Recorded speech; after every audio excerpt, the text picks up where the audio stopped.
Thanks so much. Well, it's great to be back in the villages. I know we brought the air conditioning out here, so thank you guys for bearing with us. We're unveiling this. Normally you do remarks and then you guys sit down. We do. But I think it's better to just show it so that I'm not speaking in front of a black. So do you guys want to go maybe just pull it off and then we'll see. We'll let everyone know why we're here.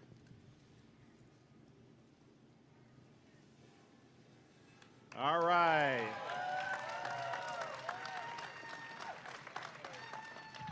So we're happy to be here. That's Secretary of State Cord Byrd and Visit Florida President CEO Brian Griffin. We also have Reps Chamberlain and Yukowski, State Attorney Bill Gladson, Sumter County Sheriff Pat Breeden, Sumter State College President John Temple, Villages CEO Robert Chandler. I want to thank everybody for doing that. We're here to help bring in America 250. This is a long-running thing we've been doing. I think Cord and I started talking about this in 2024, about what Florida would do to be able to honor this really historic occasion. And one of the things that we said we were going to do was all the counties that are named after founding fathers, we were going to commission statues in their honor. And so you got Franklin, Ben Franklin in Franklin County, Hamilton in Hamilton County, Madison in Madison County. When blue states take these statues down, the market value goes down. I get them at a discount. I'm showering the state with statues. It's amazing. But we really believe in honoring the history, the founders, and really an important thing. And I know that there's been a movement recently to kind of tear down those remembrances and to denigrate the founding of this country. We reject that entirely here in the free state of Florida. We understand. We understand that this was an important moment, not just in the history of the United States, obviously, but in all of human history. And certainly, if you go back the last 1,000, 1,500 years, I don't know that there was a single moment that was more important to human freedom than that announcement of independence and the eventual signing of the Declaration of Independence.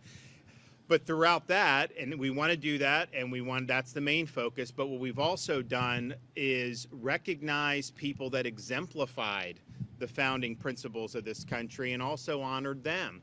And part of the reason we did that was because, go fast forward, 1776, they do the Declaration, 1787, they do the Constitution. Ben Franklin's walking out of that convention, and he's asked, did you give us a republic or a monarchy? And his answer was, a republic if you can keep it. So they didn't think that they answered these questions for all time. They thought that they were giving the American people just the ticket to the dance to determine whether people could govern themselves. But ultimately, you'd have to have every generation of Americans step up and be counted and defend freedom. And so we've honored people who have done that throughout our history. We did a statue in St. Augustine for Frederick Douglass. He did a big speech there in 1889, and that was something that was very meaningful. We commissioned a statue of President Reagan at Florida International University. The president's house was named after him many years ago, and he obviously was down in South Florida fighting communism in the 1980s. And that's a great statue. We've also done, I did Calvin Coolidge at the Bok Tower Gardens. Amazing statue, very successful, underrated president. And he was there in Central Florida to commission the Bok Tower back in 1929. It was the final trip he took as president before he turned over the reins. So we've done all these, and we're going to continue to do more. And obviously, President Lincoln is part of that. But I don't want people to think that somehow we're just doing this because it's kind of in vogue for America 250. From the day I took office, we've placed an emphasis on civics education, because you can have people that go on to be welders or business people or doctors or all this other stuff. Every single person we graduate out of our K-12 system is going to be called upon to exercise the duties of being an American citizen. And we're not doing our job if we're just graduating a bunch of blank slates who don't have the understanding of what it means to be an American. They need that foundation to be able to be good citizens. So we not only boosted civics education in terms of the standards and the amount of civics that you need in our school system. But we created speech and debate program, which was not really very big in Florida. Now every school district has speech and debate. We just hosted the state championship in April at New College in Sarasota. The winner got a $50,000 scholarship, which in Florida, we have the lowest in-state tuition in the country. So $6,300 is the same as when I took office. We haven't let them raise it one penny. Even in spite of all the inflation, we've held the line on that. So $50,000, that pays for more than 4 years of tuition, not even close. And then we gave prizes to the others, and there was an America 250. I was just, the other day, I was in, it was Tampa, somewhere, and one of the little girls came and said she won the America 250 essay contest that we did. And she got a scholarship, and she's in like 5th grade or 4th. So these are really important. But one thing we noticed was, I can sit there and say, this is the standard. You got to learn this. You got to learn that. You got to learn all these great things. That's fine, but you need teachers that really understand this and are passionate about it. And the reality is, apart from Florida, most universities in this country are not emphasizing the Western canon and the Western tradition. They typically view the Founding Fathers negatively, as well as the intellectual influences that led to the formation of the United States of America. Part of it's a political agenda. Some of it is they say, oh, well, why would we listen to some philosopher who was like a white male? And it's just kind of the DEI mindset of what. But the thing is the reason why the U.S. has succeeded is because it was built on a pillar of truth and justice and liberty that really is enduring in its importance. And so we looked at that and said, okay, we got to have teachers that really get this, and it's not necessarily even their fault if they go to shoehorn you and they're told, that the Founding Fathers are bad. That's just the nature of it. So we're going to create this Civic Seal of Excellence program. Our K-12 teachers can go through that program. It's a 50-hour course. We got some of the best scholars in the country to lecture on all these different building blocks. You go back to ancient Greece and ancient Rome.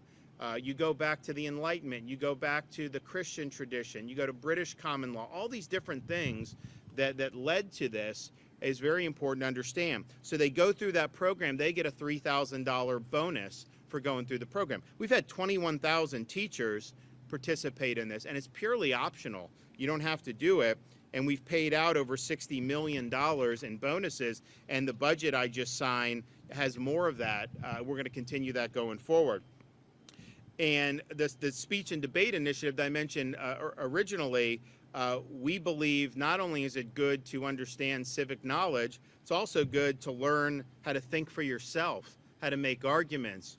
Part of the reason when you have academia that's gone in some of these Ivy League schools, for example, very much imposing an agenda. First of all, I disagree with that agenda, but it also isn't doing the students any favors, because if all you have to do is parrot talking points and repeat the narrative without ever having your assumptions questioned, you are not going to be as sharp a thinker as you need to be. So getting in that speech and debate, you may be given, maybe you hate the Second Amendment, and then you have to argue in favor of the Second. You got to look inside and question your assumptions. You got to see things from another perspective. So fostering critical thinking skills, I think, is absolutely important, and it's very, very significant in terms of what we're doing. We've done a lot on education.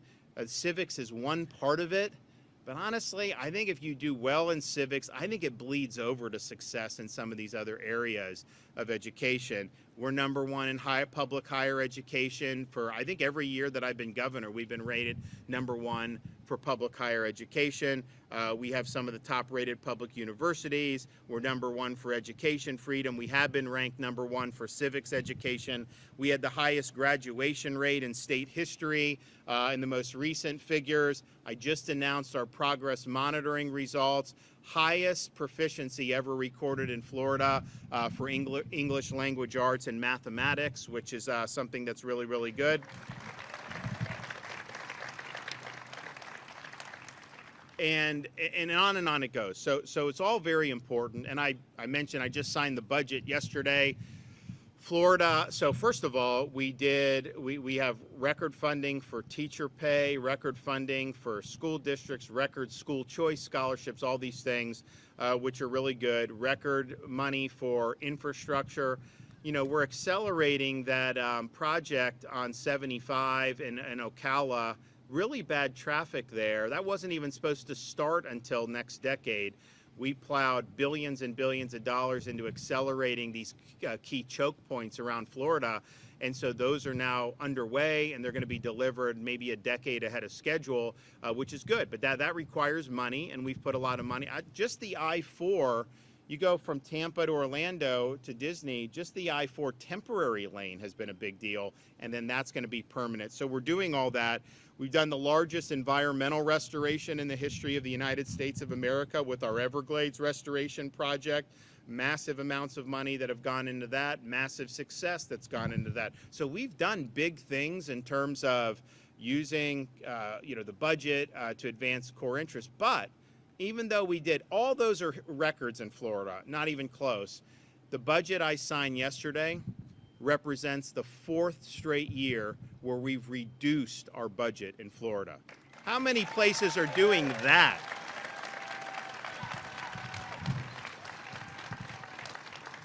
Do we have any transplanted New Yorkers in the crowd?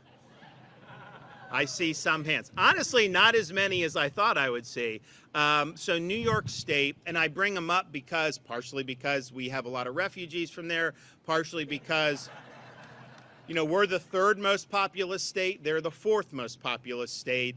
They used to be the most populous state. I mean, someone was in 1960 in that election, Florida had 6 electoral votes. New York had like 46. Now we have 3 to 4 million more residents than New York State does. And yet, even though we have 3 to 4 more million residents, the budget I signed, lowest in 4 years, $117 billion, give or take. New York's budget, with 3 or 4 million fewer people, $268 billion in their budget. And it's like, what is that money going towards? People are sure getting taxed. They're getting taxed a lot, but it just doesn't work. So we are less than half of what they've done. We've had 4 straight years of reducing the budget. And that's not even just saying adjusted for inflation. Yes, if you adjust for inflation and population, it's even more dramatic. Even knowing we've had inflation and population growth, the budget nominally has still gone down. That is not easy to do when you have more people and you have inflation, and yet that's what's happened in the state of Florida. We had a state debt. Now, not that we had like an outrageous state debt compared to Illinois or New York or some of these ones, but we had an opportunity to whack that. So the budget I signed with the accelerated debt repayment program I instituted will have all of Florida's history. Just in my tenure as governor, when the next fiscal year ends, we will have paid off over 52% of the state's total debt in just 8 years.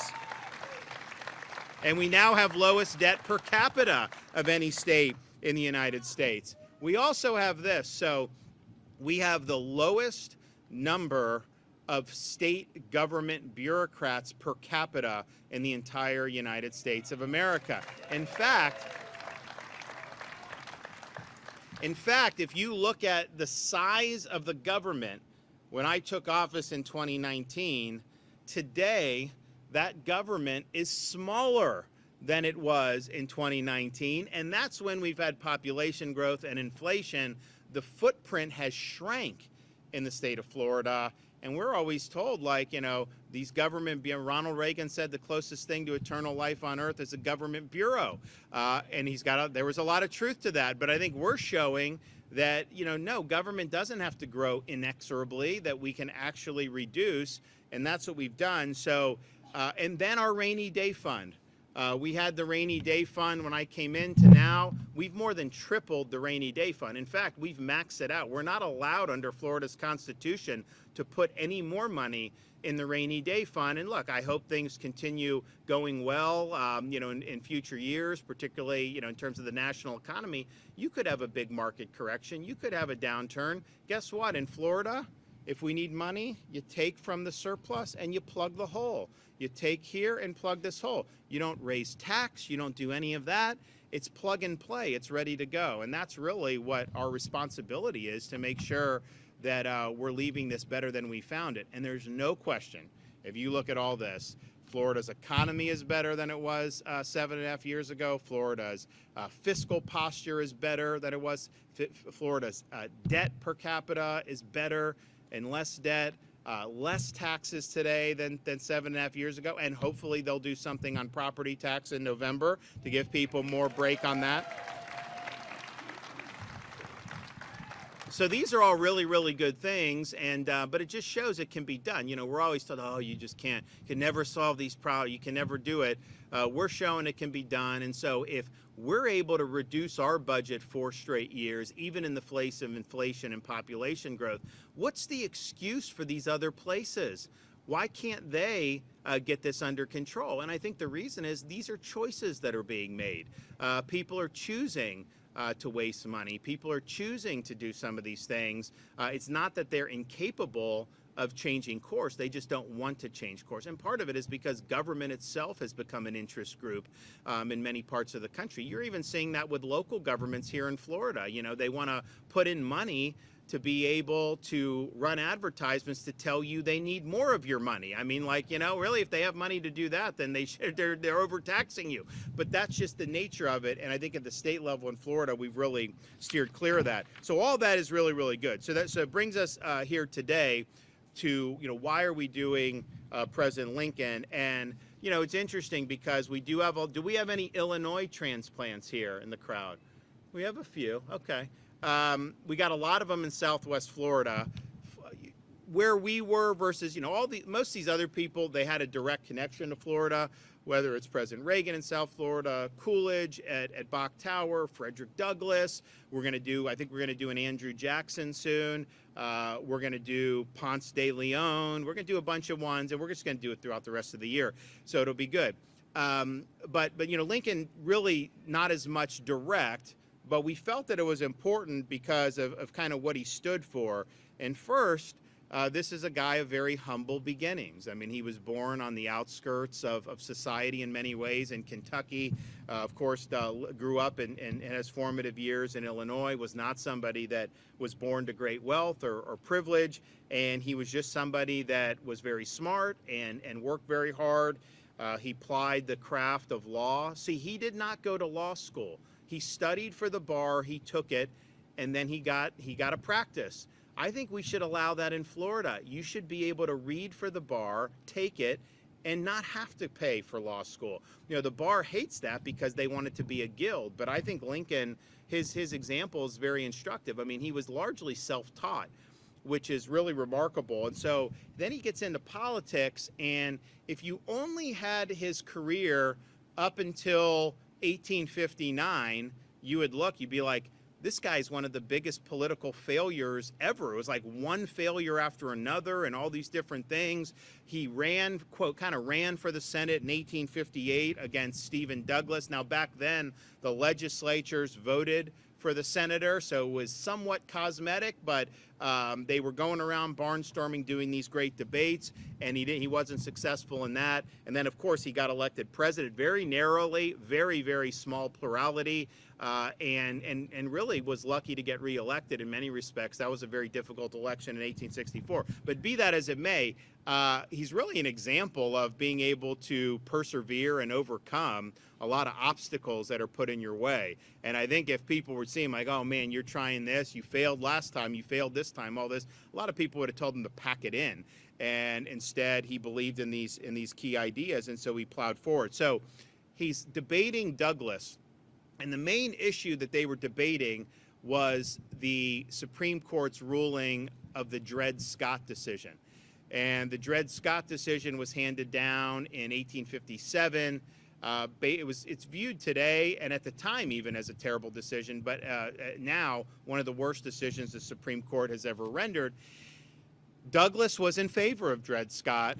Abraham Lincoln opposed Dred Scott, and part of it was about what was the role of the expansion of slavery in the territories. Lincoln and the Republican Party, the whole purpose of the party was you cannot allow slavery to extend into the territories. Democrats wanted slavery in the territories. They said popular sovereignty, just let people vote on it, and so that was a huge dividing line in this 1858 debate. But what Lincoln was raising the question of that I think is very pertinent to today, where we see some of the judicial decisions that come out, particularly of some of these district courts, as just being way outside what the law or Constitution says, is, what is the proper role of the courts in a representative constitutional democracy? And I think what people in kind of the more modern age have come to is this idea of judicial supremacism, that, you don't worry about the Constitution. It just matters. The only thing that matters, those 9 lawyers on the Supreme Court, they determine the Constitution, meaning, and the rest of you should just be quiet and sit on the sidelines. That is not what Lincoln believed. So Dred Scott came down, and Lincoln said, look, Dred Scott lost his case. I disagree with that ruling, but we have to respect that decision as it relates to Dred Scott. He lost. He can appeal.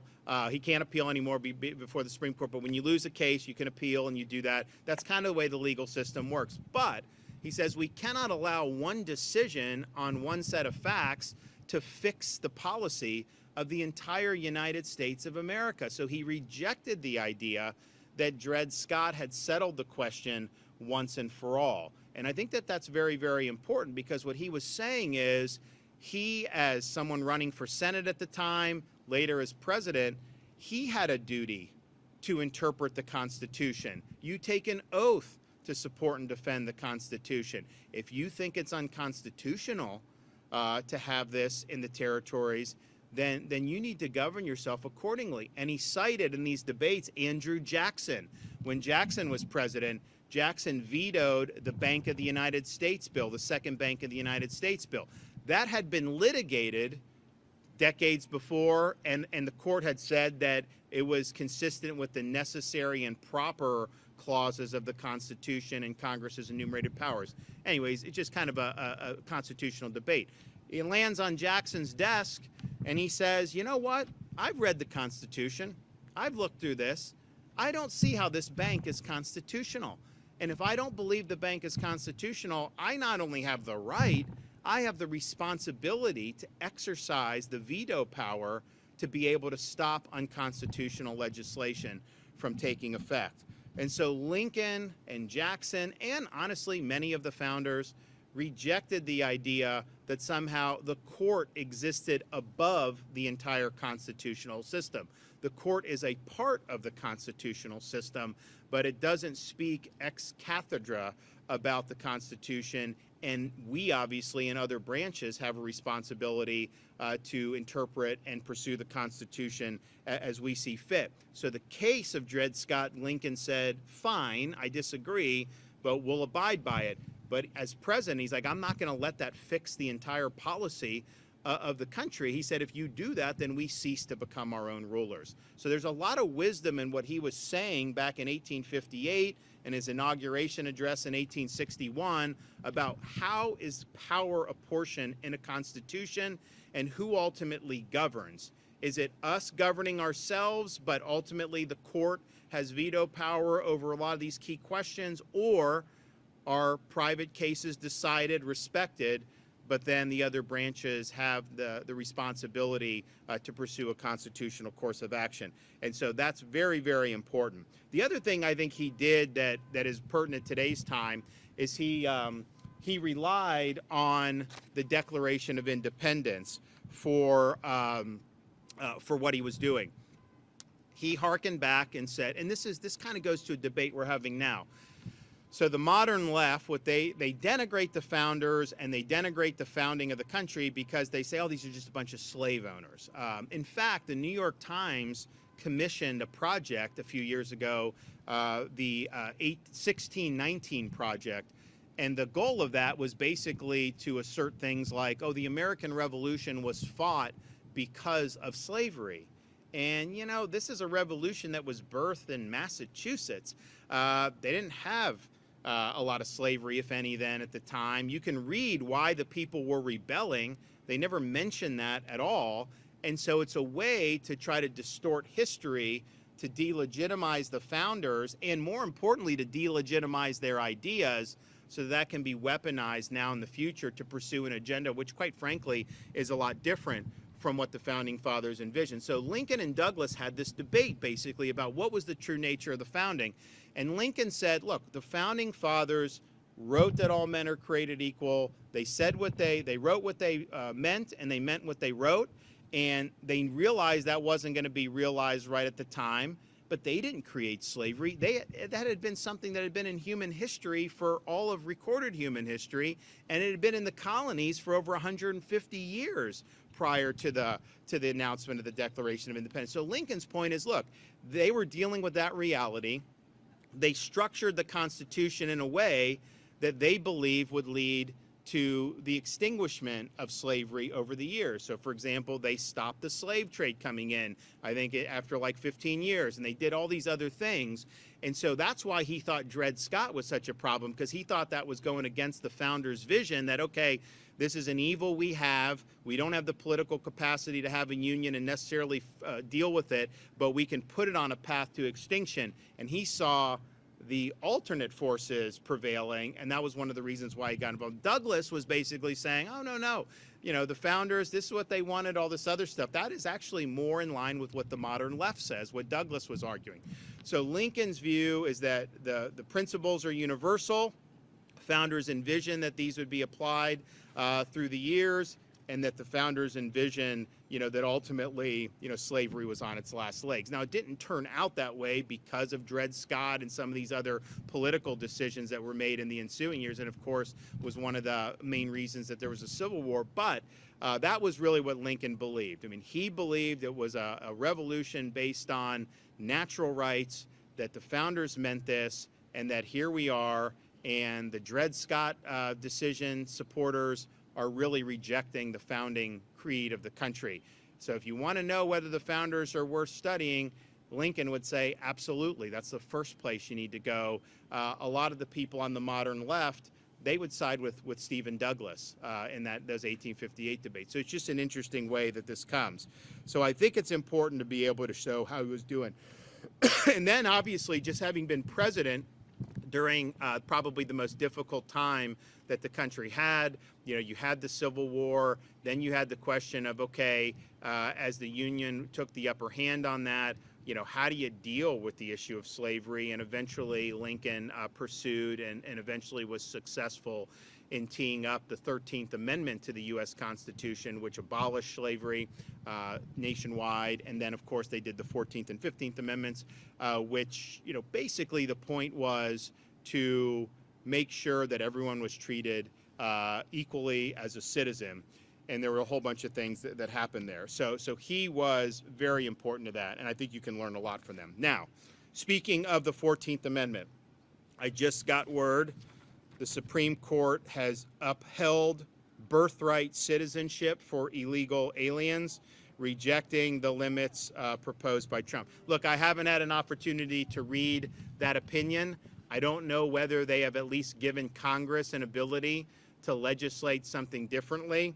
But when they did the 14th Amendment, what they were trying to do was overturn the Dred Scott decision. Dred Scott said that the Supreme Court in Dred Scott said Dred Scott wasn't a citizen because he was black, he couldn't sue, and Lincoln rejected that. And so what they wanted to say is, wait a minute, no, you're a citizen, you know, regardless of race, and we're going to correct that injustice. That was the purpose of it. It was not to have people show up from China for 2 weeks, have babies, get them citizenship, and then go back to China. I mean, how ridiculous has this become? And it wasn't, even though they didn't really conceive of illegal immigration at the time, because transportation was more difficult, it wasn't as easy to come to a country illegally, you know, as it has historically been to the United States, particularly when Biden was in. but they never would have thought that somehow people coming in against the wishes of the people who are responsible for electing people and writing the laws, that you come in against the law, have a kid, and somehow that's an American citizen as well.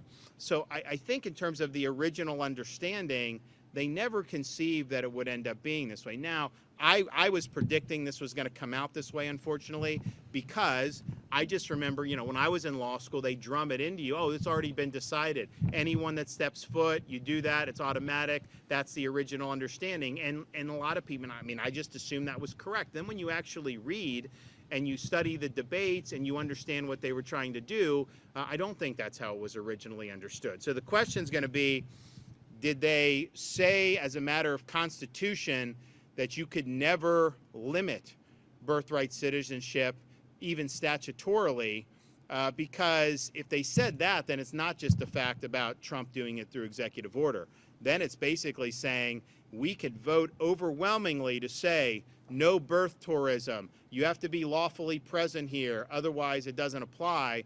And basically, they're going to tell you out of luck. Now, it may be that they ruled that Congress could enact those changes, but you just can't do it through executive order, which effectively was what the president did. He issued an executive order. He said, we don't recognize citizenship in these cases, particularly the birth tourists and people that have come to the country illegally. And maybe that's not the case. So we'll have to look to see that. It's not surprising that that was the case, that the decision came out that way. You could just tell from kind of the oral arguments. I would imagine, was it 7-2? Did you guys see? What was the 6-3? Alito, Thomas, and who else in the dissent? See, you know these things, like, you know Alito and Thomas are on the right side. I mean, like, you don't even have to, like, know the thing. You just know, like, no matter what happens, they're going to be on the right side of it.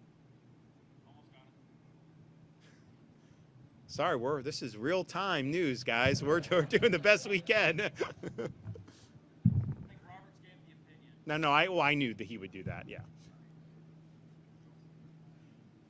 The case will have a syllabus where they'll list it out on the front page about, or one of the first pages who's doing it. Anyways, 6-3.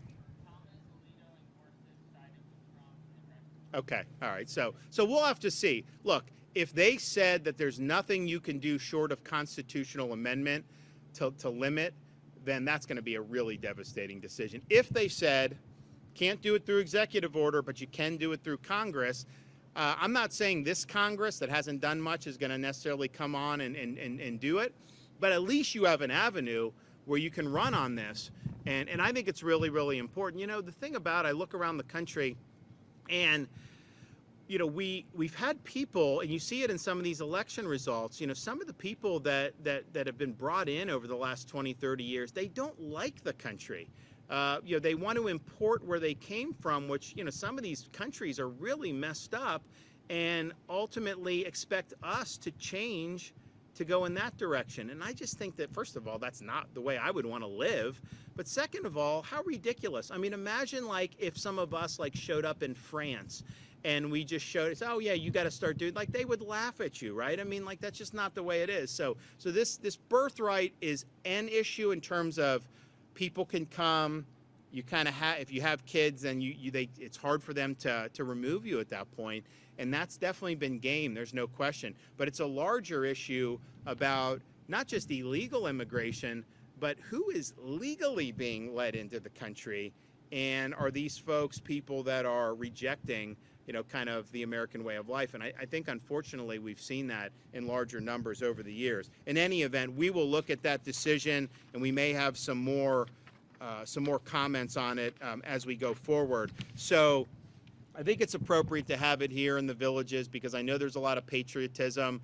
I know people really appreciate not just the Founding Fathers, but also people that have exemplified what the Founding Fathers stood for. I think Honest Abe is one of those. I mean, he was the first ever Republican president. I mean, like, what better place to signify that than in the Villages, right? So,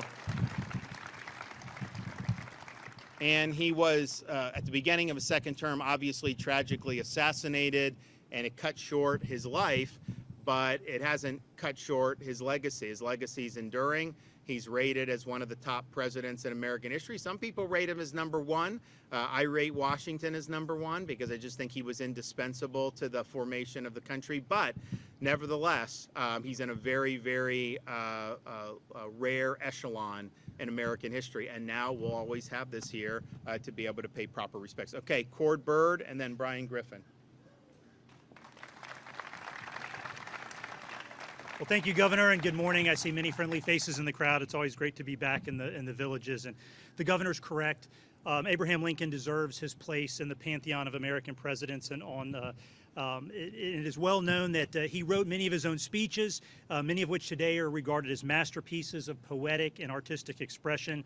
He was an eloquent public speaker who had the capacity to raise the emotions of the audience. And when he became president, the fight against slavery was already an old issue, and the Civil War was a culmination of decades of conflict. He knew it was time to renew and regenerate old values.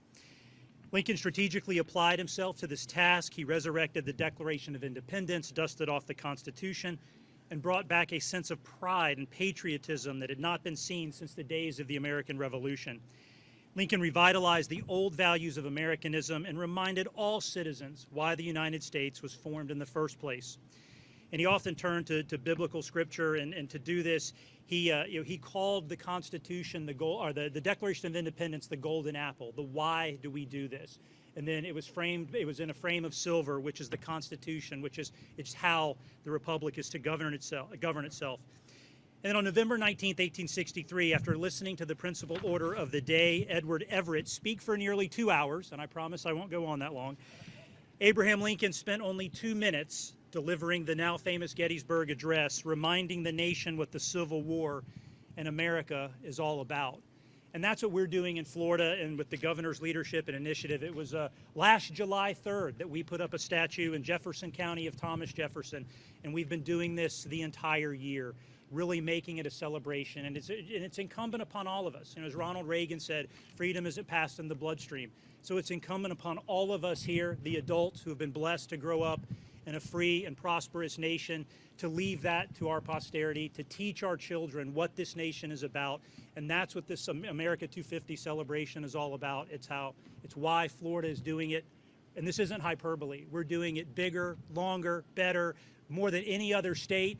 And I'll be on 4th of July. I'll be Florida's ambassador up in Washington, D.C. At the Great American Fair. Brian Griffin's going to come up in a minute. He's already been there, but if you've seen on TV, the Florida Pavilion is the best in D.C.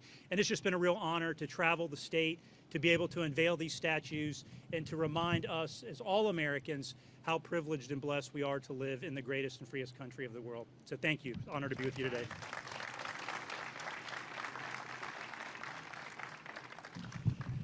Well, good afternoon, villages. I'm Brian Griffin, President and CEO of Visit Florida, which is Florida's tourism agency. And we've been a main partner with the state of Florida in helping to execute these 250 celebrations, and we're very proud to do it. Florida is, as the governor and Secretary Byrd have said, leaning all in, going all in to make a big celebration for 250 and to invite people, residents and visitors alike, to celebrate 250 in America. Part of that has been this statue series, which I'm so proud to see off the ground. As the governor said, while other places around the country were tearing statues down, Florida reversed and stopped the trend. We are putting statues up of our founding fathers and great American presidents, and in doing so, we are righting a wrong. Visit Florida has also put out a docu-series that highlights 7 destinations around the state where you can go and see landmarks and history. We highlight the stories of Miami, Tallahassee, and Port St. Joe together, Tampa, the Keys and the Everglades, Cape Canaveral, Pensacola, and St. Augustine. Those were made specifically to celebrate 250 and to talk about Florida's role in contributing to our great republic. If you want to see those, go to America250fl.com. And as Secretary Byrd said, we also have put together a pavilion at the Great American State Fair in D.C. I was just there. It's about this temperature, actually, up there. It's pretty warm. But the Florida Pavilion has been very popular. In fact, we've had a line every day we've been open. We went all out to make sure that visitors had a great experience. And if you're in the D.C. area or going to be in the D.C. area for D.C., definitely hit up the Florida Pavilion. It's an honor to be here to celebrate President Lincoln, the president who preserved the Union, who championed the 13th Amendment and pushed us closer to our ideals, who bound a nation's wounds, and of course, the quintessential self-made man, a man who demonstrated the American dream. And so it really is a fitting part of the statue series, fitting to be here in Florida, and this is for people to remember those virtues. All these statues are a way for people to remember what Lincoln called the better angels of our nature, virtues that helped form and shape this country. And now this statue and those others around the state will be here for a long time to come to share that story with future generations. You know, there is actually some Lincoln, Florida history that you can visit if you go all the way down to the end of the Keys and hop on a boat and go to the Dry Tortugas out to Fort Jefferson. You can see where we held one of the conspirators in the assassination plot, Dr. Mudd, who was the man who set John Wilkes Booth's leg after he broke it jumping from the balcony. His cell is still there, and you can tour around it. It's a really interesting stop. It tells history there, and that is part of the driving tour that we've put out for people to see different parts of American history in Florida. Again, America250fl.com is where you can find that driving tour. These celebrations, I know we're coming up on the 4th and we're going to do it big, but these are going to continue all year. Visit Florida is certainly going to continue to put out opportunities for people to experience history around the state. So if you haven't made plans to come to Florida already and be here for 250, you know, do so. You've got all year long. I want to thank the governor, of course, for doing this for our state. I want to thank the governor and the legislature for your support of tourism and tourism marketing so we can continue to provide these opportunities for residents and visitors and be such a big part of America 250. You know, this is a good thing. We're a good country, and it is good and right for us to be vocal and unequivocal about American ideals, those that revere liberty and those that push the world towards freedom. Thank you very much.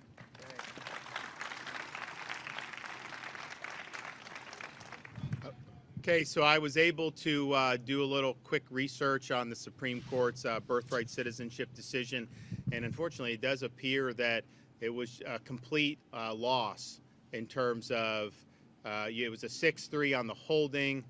5 justices, Roberts, Barrett, Kagan, Sotomayor, and Jackson, held that anybody, you know, you could have shown up on commercial flight, go to the hospital from China, have a baby, that's an American citizen, that the Constitution commands that. So what that mean, and I think Kavanaugh's concurrence is that maybe Congress could actually do it, you just can't do it through executive order. And then I think the 3 dissenting justices said that's not the proper interpretation of the 14th Amendment. So whether the president can do it or Congress, the Constitution doesn't mandate that anybody that shows up, it has to be afforded citizen just by birth, even if they're unlawfully present. But it doesn't appear, from what I saw, that there would be a way to legislate something different. And so that decision in birthright citizenship means, in effect, unless there's an amendment to the federal Constitution, that you will have birthright citizenship for birth tourists and people coming to the country illegally indefinitely. And so that's a tough one. I don't think that that's the original understanding of it. But what I think it does is, like, you know, you got to make sure that people on visas can't just come and abuse it. You got to make sure the border remains secure. You got to remain all these different things to really get a handle on it. I know we've made a lot of progress with the border since President Trump took office, but I know there's people coming over from China and some of these other places. It's a massive cottage industry, and quite frankly, it's an abuse of American citizenship. So I'm definitely disappointed. Okay, do we got any questions back there? Governor, obviously we have seen lots of disunion in the country today. Neighbors disagree with neighbors. What would you say Abraham Lincoln's message is about disunion, given as he said, this country is the one who preserved the union for this country? Well, whatever we have, he had worse. We should put in perspective. I mean, he got elected president of the United States, and half the country left when he got in. Because they were worried about what he would do as president. And that's not easy. And the fighting was brutal. And there was a lot of people that died in the course of the Civil War.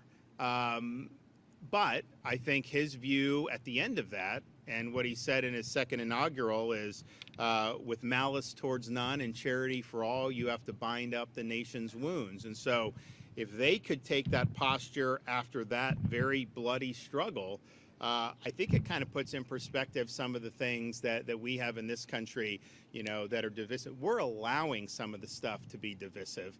I think unnecessarily. Part of it's social media, part of it's this. I mean, honestly, some of the stuff you see on social media, guys, is not true. I mean, that's just the reality. I have people, Governor, is this true? And I'm like, now you tell me, do you think that's true? So, but that's just kind of the tit for tat. There's different people obviously can make money off the division. There's just a bunch of stuff. But I do think that there are real cleavages.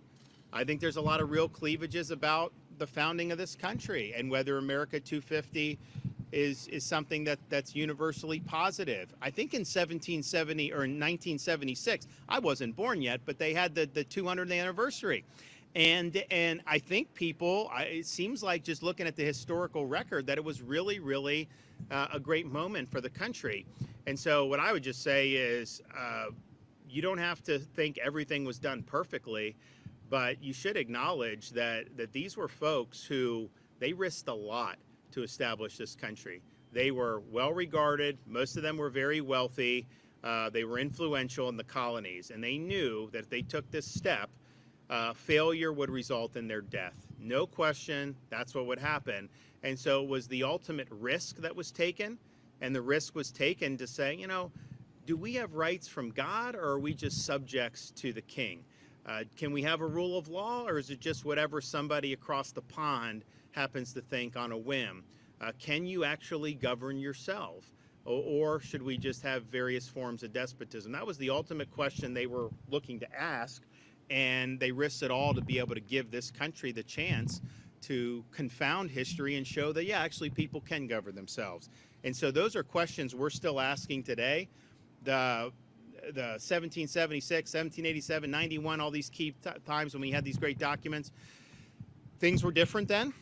They didn't have self-driving cars. They didn't have, rocket ships to outer space. They didn't have modern communications. But human nature was exactly the same then as it is now. The worry about concentrated power was the same then as it is now. All these things are perennial issues. They just apply in a different context. And they got more right than any other generation in human history has gotten right. So I think it's a time to celebrate and to be thankful. And I noticed some of the most, vicious critics of America and the founders, these are some of these people, like, they've chosen to come here from other countries and, denigrate. I think that you should study history and give them their due, as well as people like President Lincoln, who exemplified those values through very trying times. With the property tax reform coming towards the end of your time as governor, there are some people who might be concerned with the aftermath of that reform landing on a different administration. How do you respond to that? So what will happen is, if it, again, this was not my proposal, mine was bolder. So it was a truncated view of so it'll be a big property tax cut. I'm for it. I think everyone should vote for it, and I think you guys will get relief. And honestly, these local governments are not going to starve. It'll still be way more money than they had, even 5 or 6 years ago. So don't buy that. So it's a little bit different than what I had done. But I know what will happen is that if and when it passes, and I assume it's going to pass, but I don't know. Mine would have passed because we really studied it. There will be a need to do an implementing bill in the post-November, pre-January timeframe, because there's things that are going to have to be ironed out. And so I'll be involved in that with the new legislative leaders. Part of the issue with the property tax was, I had to work with the Senate on it. I had a very hostile speaker who was trying to block everything we did. That's just a fact. And so I worked with them on it, and our goal was, unveil it, the Senate president endorsed it, and then have them send it, and basically the House would have to pass it. Well, the House, wouldn't pass it. And so they would only pass the scaled down version. So it just is what it is. I think it's still positive.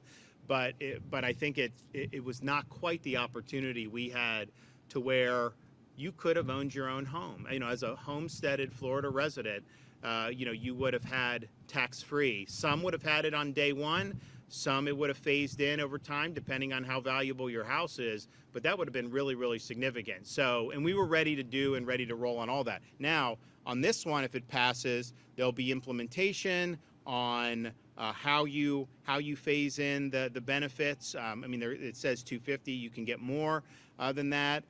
I believe that we have this massive surplus. We should put aside money and issue grants to local governments if they truly are in a pinch.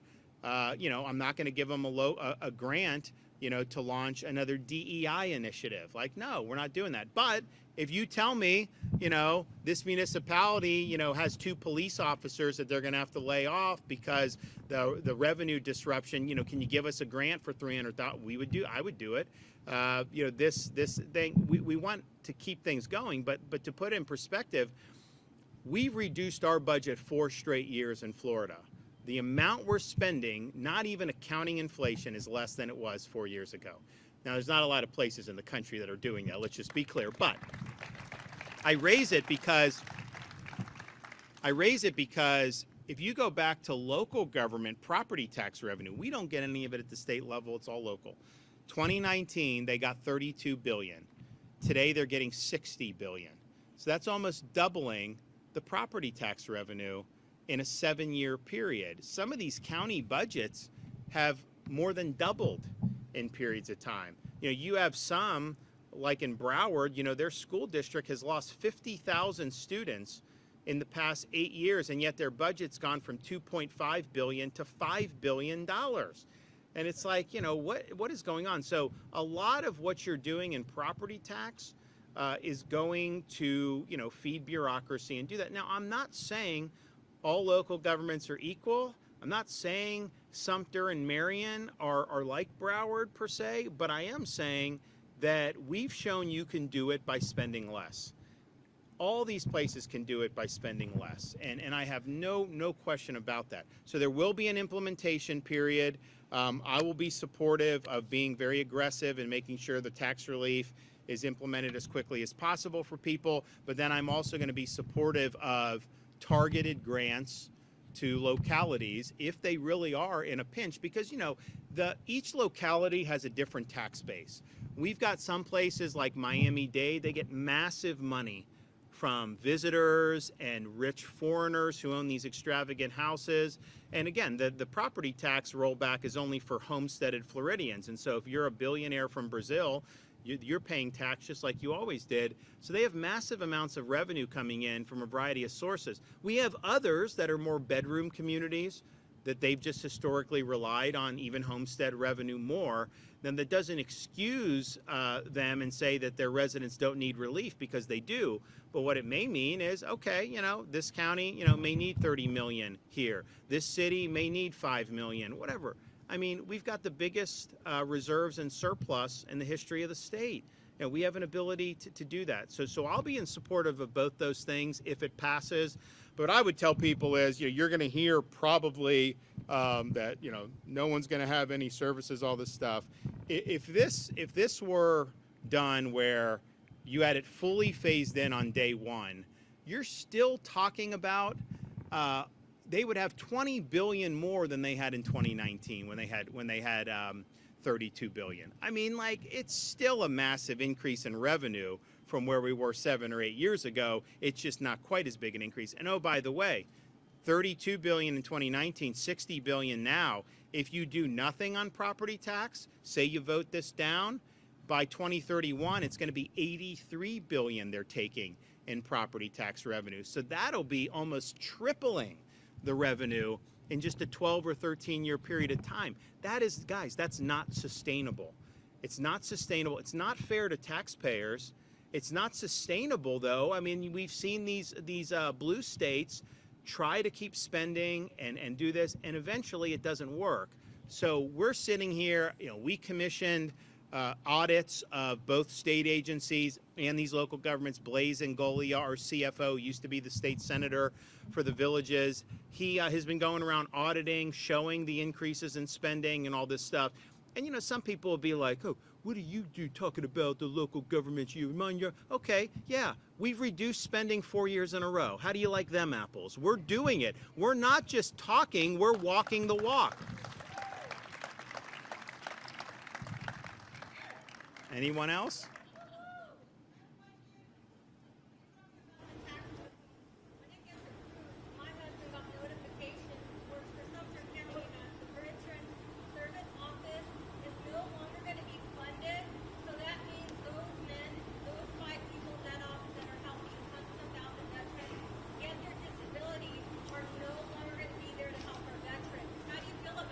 So what I would say to you is this: you are going to hear those horror stories from every local government in the state. They are going to. I know that, and they're doing that to try to get people to not vote for this. They have a self-interest in keeping the gravy train going. If you can't see that, I don't know how I can help you. You're going to continue to be inundated by this. They're going to tell you.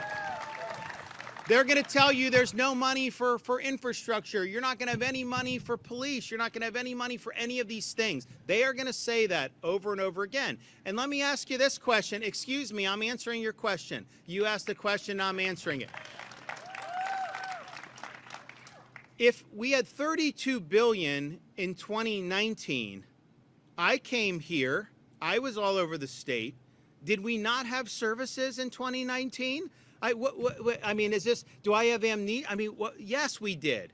So even if you just said 2019 levels, adjust for population and inflation, that'd be like 43 billion, 44 billion. You're having way more, even if you pass this property tax thing. So don't buy the hype that you're not going to be able to do these things. I can tell you, anytime the property tax is put to voters around the country, you hear the same arguments over and over again. And look, mine was a lot bolder. I mean, like, you know, part of me is like, you know, I'm voting for it, but part of me is like, you know, you watered it down, right? It's like, so if anything, your concern should be it should have been bolder. Not that somehow this is going to be. So yes, they are going to say, oh, we can't give pay raise because property tax, we can't do this, we can't do that. You're going to be inundated with that. They're going to try to get every single person who is connected to local government to be hostile to doing things for taxpayers. But you know, one of the things is, you know, people that work in these agencies pay property tax too, and they are getting hit. And they would like to have a break as well. So that's going to be the hype. I think you're going to continue to see that going on. But this proposal the legislature did, you know, really at best, even when it's fully implemented, it will reduce your homesteaded property tax burden by about 2/3. And so, you know, if you're paying, you know, $10,000. You know, you're going to get 2/3 off that once it's fully phased in. People that have lower value homes are going to get that quicker. So it's good. It's good. But what's that? Well, yeah. Look, I mean, honestly, all this stuff. This is what it's funny. In the 1970s, California had a big property tax revolt. Is anyone here from California, by the way? We do. Okay. So yeah, so 1978, they did something called Prop 13. I know the history about it because it was run by a guy named Arthur Laffer, who's a friend of mine, and he did President Reagan's supply side tax cut, Laffer curve, all this other stuff. And so they basically did this major property tax rollback, capped it, all this other stuff, and they had, both parties were against it. The Business Roundtable was against it. The unions were against it. All the local governments were against it. The media was against it. And he's like, you know, all we had was just this one little group of people, the voters. And so they spent all this money saying you're not going to have services, you're not going to do that. And the voters voted it like 65, 67% and passed it. And guess what happened? You know, there were a couple years where the state had to help out, and then it boomed. And they did great. And honestly, like, they should have gone even further in hindsight. So this stuff all there's nothing new under the sun. You're going to hear that. You're going to hear all this stuff. Like I said, I put aside in my proposal an actual fund to provide grants if there were a situation that was really significant. Even though I also believe that rolling back, you could still get the job done because you're still getting way more than what you got, just 4 or 5 years ago. That's not even disputable. But I also figured, you know what? If voters know we're gonna have this, that's good. And so I'll still do it, even though it's not part of the amendment. We can still do it. And so we'll do that. But people say, oh, well, you have to backfill all the revenue. No. Giving a grant to help essential is not the same as backfill.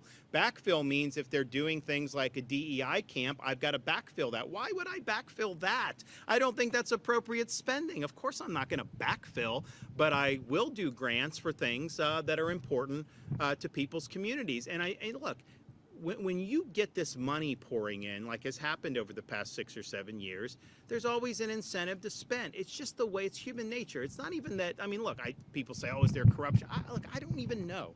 I'm sure there is somewhere, but that's not even the point.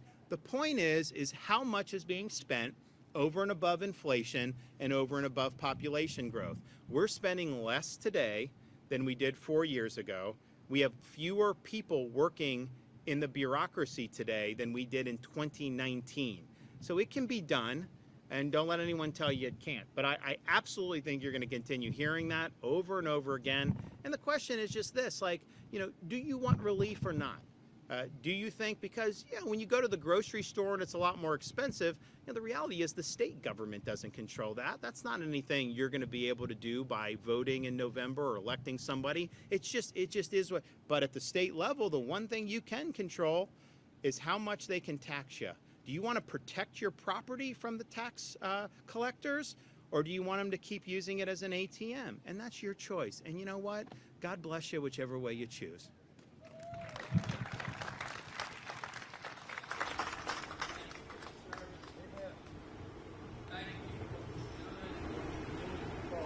God bless you, my man. Thank you.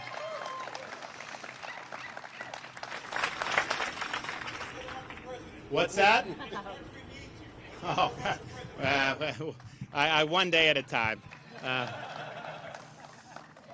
Anybody else? Do you have a reaction to the other Supreme Court decision say the campaign spending and the states' rights to transgender athletes? Well, I think, as I understand it, the Supreme Court upheld the rights of states to ensure that girls' sports mean girls' sports. I obviously support that. Just for the record, we didn't need the Supreme Court to bail us out in Florida. We dealt with this issue like 6 years ago and did that very quickly. I did not see the holding of the campaign finance. What did they rule? Do you know? Republican win for that. Okay, yeah, that was not one that was high on my radar, so I don't necessarily want to comment. But look, on the sports stuff, people forget the frenzy of woke ideology that swept this country in 2020, 21, and 22. Every major corporation in the country was donating massive amounts of money to things like BLM. They were doing DEI. They were doing all this stuff. And really, the only thing that stood in the way was Florida. We stood up against Disney when they were doing it in our state, and we won that fight, and that was a big fight. We were the first state to eliminate DEI from our public universities. We were the first state to eliminate ESG from our pension fund. We took $2 billion from BlackRock. No one had done that. So we really stood and stopped this. I think, in a way, but that women's sports thing at the time when we did it, now it's like the public has kind of sided with the female athletes. At the time when we did it, we were attacked mercilessly for doing it because we were cutting right against the ideology. But I have these girls, they're in high school and they're running track and they win a race. And then they go to the next round, and they've got 2 boys with the other 3 girls, and they lose to the 2 boys. And I'm just thinking to myself, how is that something that we should be proud of, that's fair, that's just, that's acceptable? To steal somebody else's glory like that and steal their hard work, I just thought it was disgraceful. So we stood up. When we did it, it was unpopular, certainly with media and with a lot of the activists, but it was absolutely the right thing to do. So when we said Florida was where woke goes to die, no state has done more to battle this nonsense successfully than we have in Florida. I can tell you that. Yes.